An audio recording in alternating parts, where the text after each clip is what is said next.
Vamos allá con este ejercicio. Nos da una función, la f de x, la que se representa aquí en el ejercicio. Es una fracción algebraica en la que se dividen dos polinomios. El numerador es x al cuadrado menos 2x más 1 y el denominador es x al cuadrado menos 1. Y nos piden, en primer lugar, que demostremos que tiene una discontinuidad evitable en x es igual a 1. Y después calcular los intervalos de crecimiento y decrecimiento. Vamos con el primer apartado. Repasemos qué tiene que pasar para que una función sea continua en un punto. Si tenemos una función, ¿eh?, como esta, como la que se representa en pantalla, f va a ser continua en un punto de x, que puede ser x es igual a, si se cumplen estas tres condiciones. La primera, que exista f de a, que yo lo pueda calcular. En segundo lugar, que exista el límite de f de x cuando x tiende a a. Es decir, este límite tiene que ser un número, no puede ser infinito. Y además el límite de f de x cuando x tiende a por la izquierda y por la derecha tienen que ser iguales. Y en tercer lugar tiene que pasar que lo que he obtenido en la condición 1 y en la condición 2 tienen que ser iguales.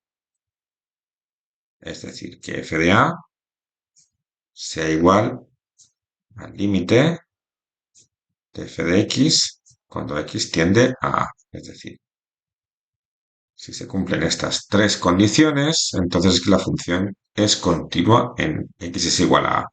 ¿Qué sería una discontinuidad evitable? Pues es aquella en la que se cumple la segunda condición, es decir, que existe el límite, pero que no se cumple alguna de las otras dos, o ambas. Bien, vamos a estudiar por lo tanto esta función en x es igual a 1.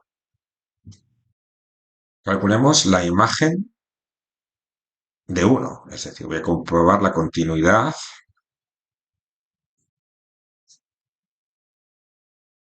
de x es igual a 1. Vamos a calcular por lo tanto la imagen del 1.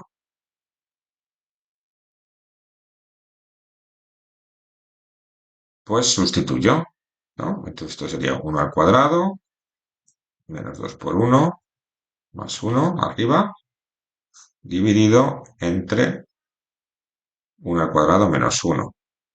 Lo de arriba sería 1 más 1 es 2, menos 2 es 0.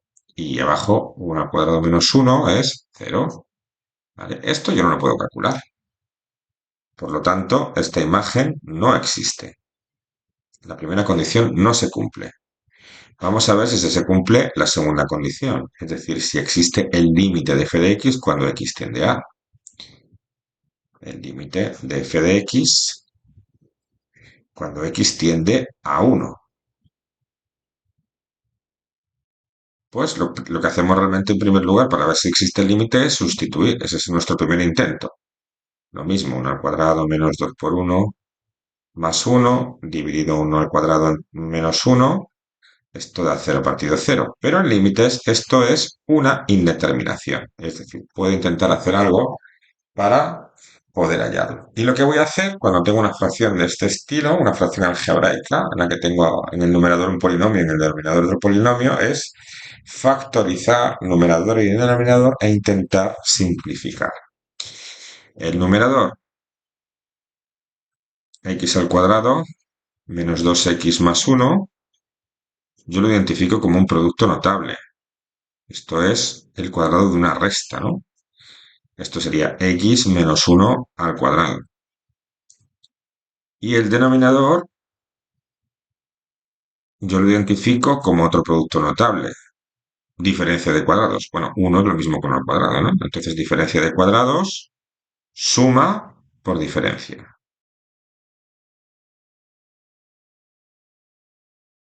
Así que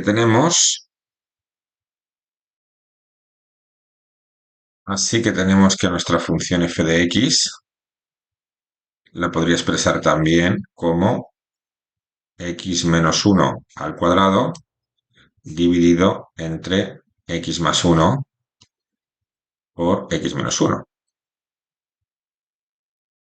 Y aquí ya veo yo que puedo simplificar porque tengo arriba en el numerador un producto y abajo un producto. Luego entonces puedo simplificar. Así que puedo quitarme de aquí este x menos 1 y de arriba me puedo quitar uno de los dos que hay.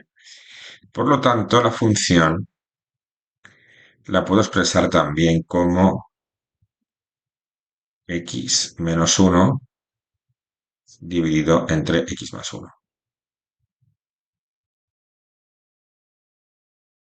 Y con esto me voy a quedar porque después me puede servir para calcular derivadas, integrales, etcétera.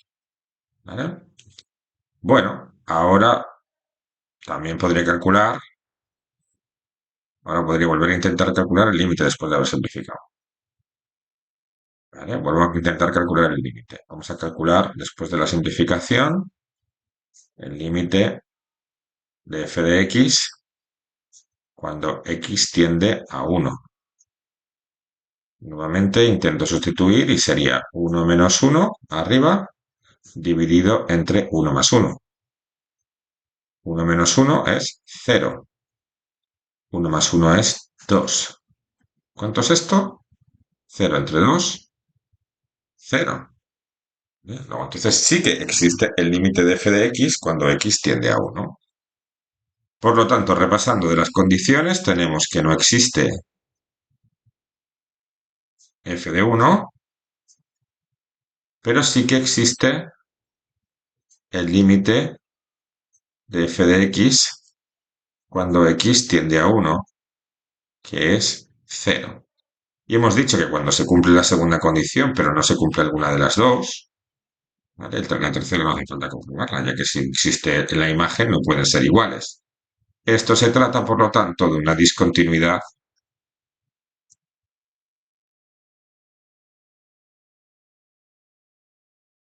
evitable.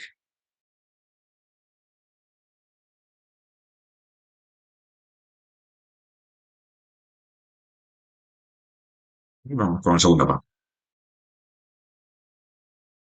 En el apartado B nos piden calcular los intervalos de crecimiento y decrecimiento. ¿Qué es lo que tengo que hacer para poder hacer esto? Lo que tengo que hacer es, en primer lugar, es hallar el dominio de la función, ¿vale? Ya que en los puntos de discontinuidad eh, tengo que mirar qué pasa alrededor de esos puntos de discontinuidad, ¿vale? ¿Cuál es el dominio de la función? Después tendré que hallar los máximos y los mínimos y después tendré que ver si es creciente o decreciente en cada partición que generan los máximos y los mínimos y los puntos de discontinuidad. Bueno, el dominio de f lo calculo igualando el denominador a cero, ¿vale? Porque es, digamos, donde voy a tener un problema. Hay que ser al cuadrado menos 1 es igual a cero. Y por lo tanto,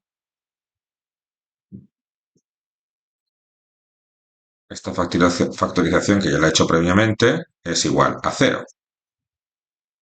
Y esto va a tener dos soluciones, o que x es igual a 1 o que x es igual a menos 1. Todos estos dos puntos no están en el dominio de la función. El dominio de la función, por lo tanto, es R, excepto el punto menos 1, x es igual a menos 1 y x es igual a 1. ¿Vale? Esto es importante, porque necesito tener en cuenta estos puntos para hallar los intervalos de crecimiento y decrecimiento. El siguiente paso es hallar máximos y mínimos de la función. Para hallar máximos y mínimos de la función, tengo que hallar la derivada de la función, f' de x. Para hallar la función, que no para hallar el dominio, como hemos visto, yo puedo utilizar perfectamente esta forma simplificada de la función. Así que aplico aquello que sé, que es la derivada de una división de funciones, si f de x es igual a g de x partido h de x, yo lo que sé es que esto es igual a la derivada del numerador por el denominador sin derivar menos el numerador sin derivar por el denominador derivado, todo ello dividido entre el denominador al cuadrado.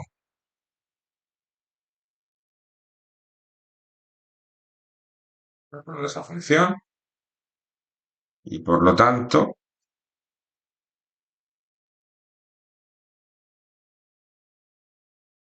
f' de x será,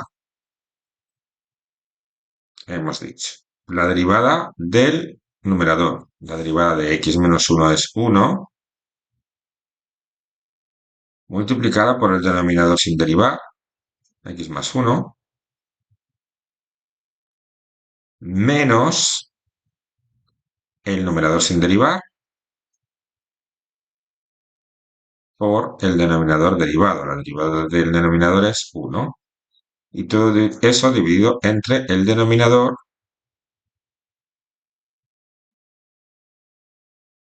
al cuadrado.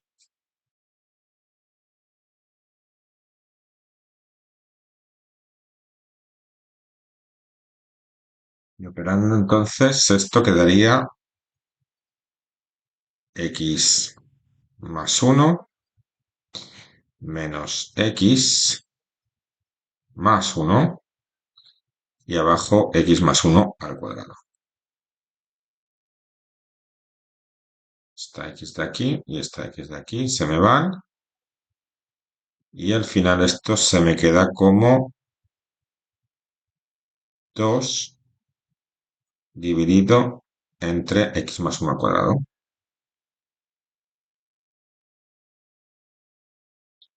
Lo siguiente que tengo que hacer para hallar máximos y mínimos es igualar la derivada a 0.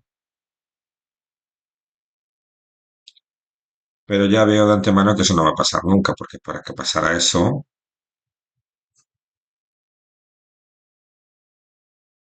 si esto es igual a 0, tendría que pasar que el numerador fuera 0 y que el denominador fuera distinto de 0. Y eso no va a pasar nunca porque el numerador siempre va a ser 2. Entonces esto no tiene solución.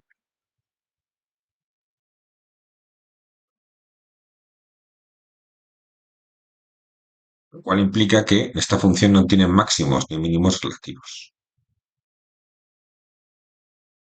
Por tanto, que f' de x, la derivada, se nos queda como 2 dividido entre x más 1 al cuadrado. Y ahora lo que tenemos que hacer es estudiar cómo se comporta la función partiendo del eje de las x con los máximos y los mínimos y los puntos que no están en el dominio. En este caso, puntos que no están en el dominio hemos dicho que es el menos 1 y el 1. ¿Vale? Vamos a ver cómo es la derivada en cada uno de estos intervalos. Por ejemplo, aquí es fácil, ¿no? Si cogemos el 0, por ejemplo, la derivada sería 2 entre 0 más 1 al cuadrado, que es positivo. ¿Vale? Luego aquí la función es creciente. Cojamos otro número por debajo del menos 1.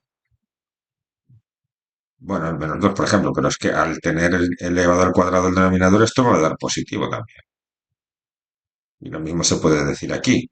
Como el denominador siempre está elevado al cuadrado, siempre va a dar un valor positivo. Así que finalmente tengo que mi función es creciente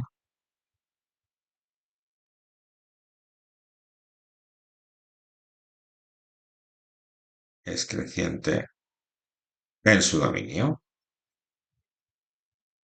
en R, excepto en el menos 1 y en el 1. Y ya tenemos la solución al apartado B.